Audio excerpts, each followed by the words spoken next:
আপনি কি কখনো এমন কোনো জীবন যুদ্ধের কথা শুনেছেন যেখানে প্রতিদিন হাজার হাজার মানুষ জীবনকে বাজি রেখে ট্রেনে ওঠে? না, এটা কোনো যুদ্ধক্ষেত্রের গল্প নয়, এটা হলো শিয়ালদা থেকে নামখানা লোকাল ট্রেনের গল্প।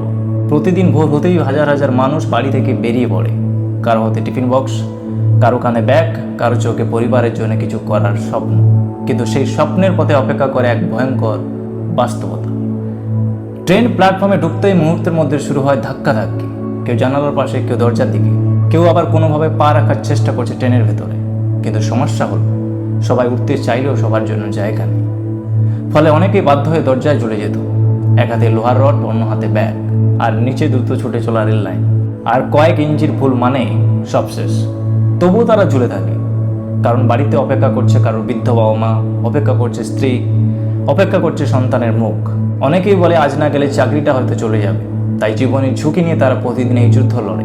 সবচেয়ে অবাক করার বিষয় হলো এই দৃশ্য কোনো একদিনের নয়, প্রতিদিনের।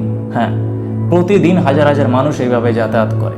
কেউ অফিস যায়, কেউ দোকানে, কেউ দিনমজুরির কাজে। আর সন্ধ্যা হলে আবার সেই একই ভিড়, একই ঠেলাঠেলি আর একই ঝুঁকি। কিন্তু এই ভিড়ের মধ্যে লুকিয়ে আছে হাজারো না বলা গল্প। কেউ নিজের সন্তানের পড়াশোনার জন্য লড়ছে, কেউ অসুস্থ মায়ের চিকিৎসার জন্য, কেউ আবার নিজের স্বপ্নকে বাঁচিয়ে রাখার জন্য। তাই যখন আপনি কোনো লোকাল ট্রেনের দরজায় ঝুলতে থাকা একজন মানুষকে দেখবেন, তখন শুধু একজন যাত্রীকে দেখবেন না, দেখবেন একজন যোদ্ধাকে, যে প্রতিদিন জীবনের ঝুঁকি নিয়ে পরিবারের মুখে হাসি ফোটানোর জন্য ছুটে চলেছে। শেষে একটা প্রশ্ন করি আপনাদের, যে মানুষগুলো প্রতিদিন নিজেদের জীবনকে বাজি রেখে যাতায়াত করে, তাদের জন্য কি নিরাপদ যাত্রার অধিকার শুধু একটা স্বপ্ন হয়ে থাকবে, নাকি একদিন এই ভিড়ের গল্প বদলাবে? কারণ প্রতিটা ঝুলন্ত মানুষ শুধু একজন যাত্রী নয়, সে কারো বাবা মা, কারো ছেলে, কারো স্বামী বা কারোর পুরো পৃথিবী। তাই জীবনে লড়ার জন্য মানুষকে কি না কি করতে হয়। আর এই ভিডিওটা দেখার পর যদি আপনার কোনো বন্ধু থাকে যারা প্রতিদিন এরকম যাতায়াত করে, তাদেরকে ভিডিওটা শেয়ার করবেন। আর যদি আপনার এই ভিডিওটা যদি একটু অন্তর ছুঁয়ে যায়, তো লাইক অ্যান্ড সাবস্ক্রাইব করতে ভুলবেন না।